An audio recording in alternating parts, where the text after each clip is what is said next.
Happy Wednesday morning, everybody. I pray that all is well, and I pray that everybody's week has been good thus far. Just 2 more days to go, and you'll be able to enjoy this weekend.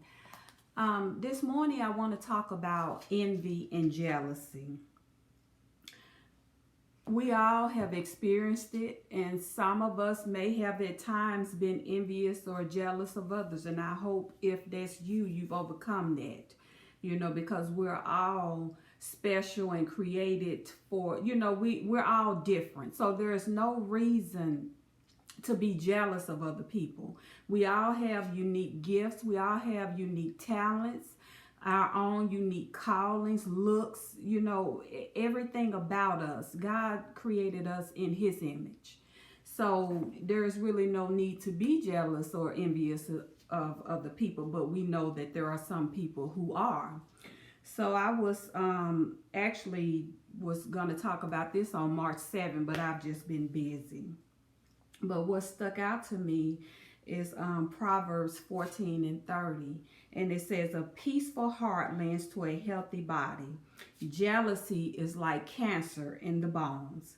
And the CV version says, it's healthy to be content, but envy can eat you up. And there are some people who are so jealous of other people, so envious of other people, that it affects their health. It affects their mental state of mind, their emotional well-being. They're so jealous of people, and they try to compete with other people, or they try to sabotage other people because they're out of jealousy, out of envy. And we know that's not of God. And it happens with friends, families. Enemies is a given. Enemies are a given. But it's some of us sometimes are so shocked when it's those closest to us, as if it's something strange, when it happens all the time. And it's been happening from the days of Noah, Abraham, Isaac, Jacob, all the way down the line. So, we know the story of Joseph and how Joseph's brothers sold him into slavery because of envy. And so, we focus on what, even though what they meant for evil to Joseph, God turned around for his good. So they sold Joseph into slavery to harm him, to remove him from their lives, because their father favored Joseph over them. So they figured if they got rid of Joseph, then, there would probably be no more competition for their father's affection or something like that. And Joseph was a dreamer. He shared his dreams with them. I know when I was a babe in Christ, I would do that too, not understanding that sharing those dreams with people, they would take it to mean that you think you better, or, or who do you think you are to have these types of dreams.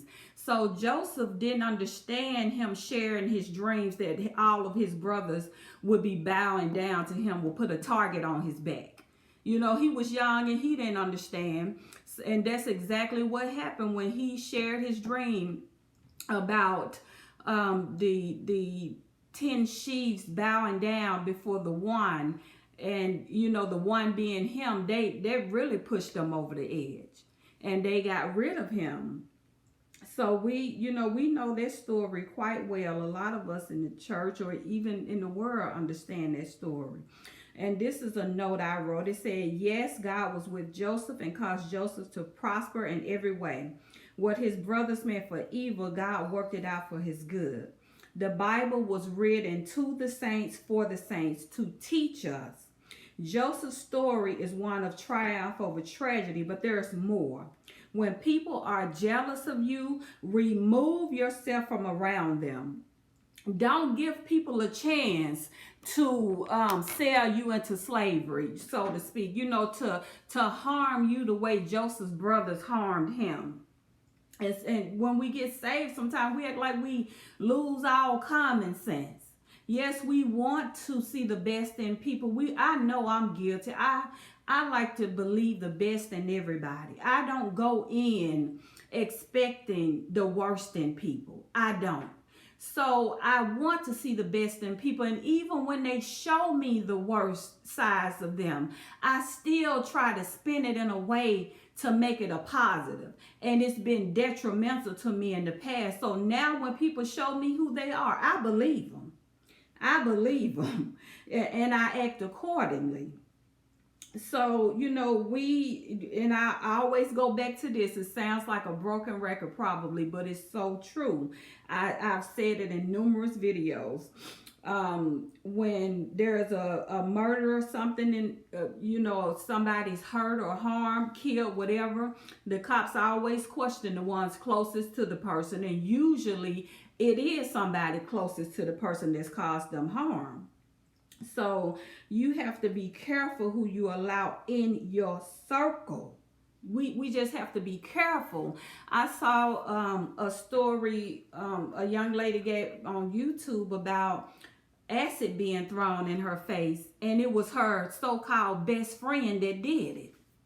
So the young lady didn't know that the girl was jealous of her. And a lot of times we know, we just overlook it because once again we want to see the best in people, or we feel like it's us, so we don't want to make it like we're pushing people away because they already think we so much, so to speak. So what something that she said stuck out to me. She said her friend jokingly said, "One day I'm gonna throw acid in your face." See, that's a big red flag, because you can't joke with me like that.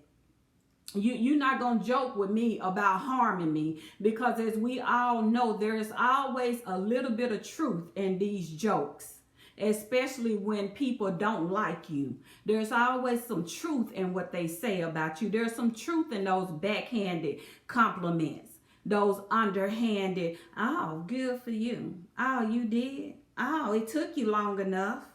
Instead of congratulating you when you achieve something good in your life, they come back with an underhanded compliment or some kind of critique or criticism. So we just have to be careful when we know people are jealous of us. And look, I said this years ago, the word got a saying, keep your friends close and your enemies closer. I don't want you close to me if you don't like me. I don't live by that principle. It's hard enough with frenemies. You think I'm going to have an enemy up under me? No, ma'am. No, sir. I'm going to let you in so you can, get a better shot of hitting a vital organ. I'm going to embrace you to stab me. No, ma'am. No, sir. The devil is a lie. So we have to, and that's something that you feel, something just don't feel right. Something, that's a warning. That is a warning. We overlook it so many times. And then when we end up hurt, we act stunned when we overlooked every warning sign. I was friends with an individual, and she would always make little backhanded compliments. We were out to dinner one time, and I noticed the family were, they were staring at me. So I just waved, "Hey, how you doing?" and kept eating. And so when the family got up to leave, they stopped at our table. And it was a man, wife, and 2 kids. And the guy stopped and he said, "I know you noticed us staring at you, but you are just beautiful. You are a beautiful woman." And that's why, that's what me and my wife, we were talking about. We didn't mean anything, very respectful and kind. And I thanked them, and, we chatted a little bit, and they left. And this girl who I was friends with, I was friends with her. She wasn't friends with me. And that's been my life story. I've been friends with people who haven't been friends, to me, due to jealousy, envy, whatever the case may be. So after the couple left, she said, "You ain't all that. They was just lying to you. Them people was lying to you." And me being me, I just laughed it off. It don't matter. It don't matter. I laughed it off, and I continued to notice little things that she would do and say. And one day we were out to lunch again. See, I should have cut her off then, but sometimes we have hard heads, and like my grandma used to say, a hard head make a soft behind. So we were out to lunch, and she looked at me just as serious as she could be. She said, I'm gonna get some of your husband's money. And so, look, I'm saved, but I'm a woman. I'm a human being, and I let her have it. Look, she went and told went and told the pastor, I don't care. She was just playing. You don't play like that. What grown woman, or grown women play like that? I don't play like that. So no, she wasn't playing. She thought I was gonna laugh it off like I did all the other little underhanded and scheming and talking about me behind my back and different things. She thought I was just gonna be that fool to continually, oh, it's okay, girl, you so crazy, So when I got her told about that, and I cut it off. So she's calling me, what I do to you, look, you don't like me. You never liked me. Stop coming around me. Stop calling me. We're not friends. Leave me alone. And so at this age in my life, I don't give as many chances as I gave to that girl, because envy and jealousy will have people will kill you due to envy. They'll destroy you out of jealousy. When I notice little nuances, I move differently. I move accordingly. There was another sister, and she gave me a compliment. She was like, oh, your hair is so pretty. And she kind of, in a way, and she didn't even realize that she did it, but she kind of subconsciously, she rubbed her hair, and she had this look on her face. And I'm like, oh, Lord, here we go again. I used to be the type that was self-denigrating because I didn't want people to feel bad around me. I didn't want, I wasn't who I am because I didn't want people to feel a certain way about me or around me. So I would be self-denigrating, saying things about myself that made me look bad to make them feel better. Thank God for growth. Thank God for maturity. Because if you got to downplay who you are or pretend to be somebody that you're not, or be a jester to be around people, those are not the people you need to be around. So watch for the red flags. Watch for the warning signs, the backhanded compliments, the jokes with truth in them. The looks that they give. If God blesses you with something, okay, well, all right. The facial expressions and things like that. Watch out for those things, because in these days that we're living in, people are deadly. They are deadly.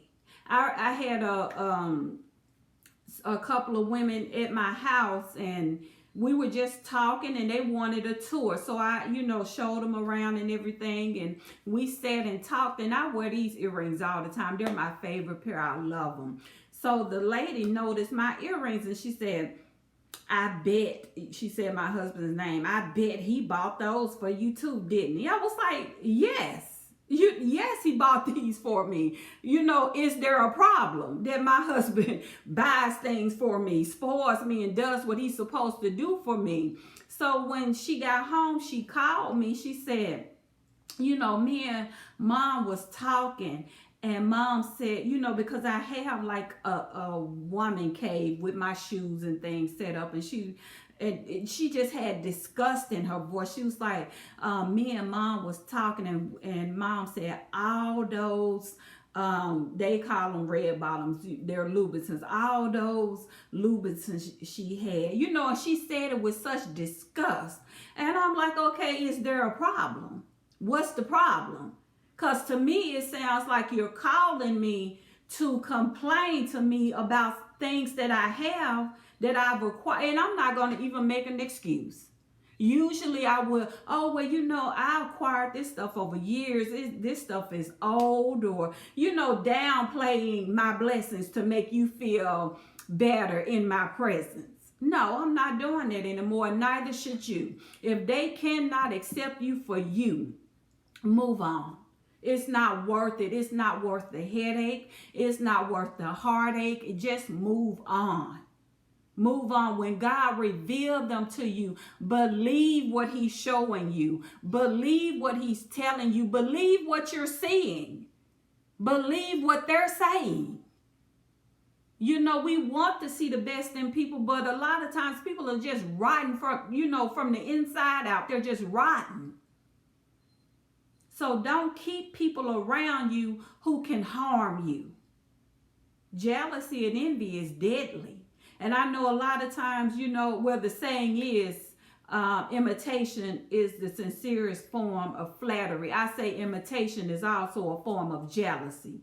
People who don't like you will go out of their way trying to be like you. They start dressing like you, acting like you, talking like you, walking. Be mindful of when they're trying to be like you. They don't like you, but they're trying to be like you. I just want you guys to be careful, be prayerful. My dog is, my baby is back there playing with his toys, but please be mindful. Please believe people when they show you who they are. Oprah said many years ago, you can never be friends with somebody who wants your life. You can never be, now let me take it back. You can be friends with them, but they'll never be friends with you. Somebody who is jealous of you can never truly be a friend to you. Ever. So stop thinking it's going to get better. Stop thinking it's just you. It's not you. What you're feeling is real. Stop shrugging it off. Stop, oh, well, maybe this. No, it is what it is. It's real. Stop discounting your feelings. Stop shrugging things off because you don't want to come off a certain way or you don't want it to seem like you're this or that. Take heed, take note, and act accordingly. I know I do. You can't be in my presence. You can't be in my circle and you're jealous of me. You're downplaying my gifts, you're downplaying my accomplishments, or you're trying to project your insecurities off on me. I have to belittle myself to be around you. No, sir. No, ma'am. Those days are over.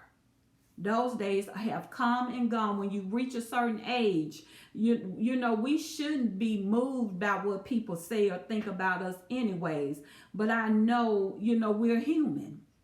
We're human, and some of us haven't reached that place yet where we just don't care.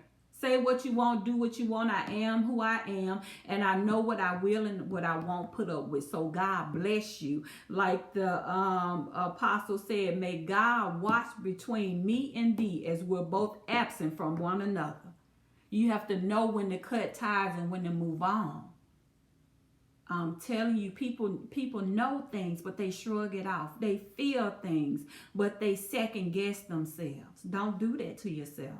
If you know it and you feel it and God has been showing you, and then when they do backstab you, when they do dig a ditch for you to fall in, when they do sabotage you, ain't nobody to blame but you, because the signs were there. The signs were there, the red flags were there, and you chose to ignore them. You chose to overlook it. So if you feel it and you know it, because some of us know it, and we just hope for the best. We hope what we're feeling is not real. We hope, that, oh man, I really like this person. I hope this is not what it is. But honey, look, I live in reality now. I've given up on the fantasy of who people are, who I want them to be. I live in reality. And when I figure it out, I'll move on. So I wish you the best, and happy Wednesday to you, and God bless you, and have a great rest of the week.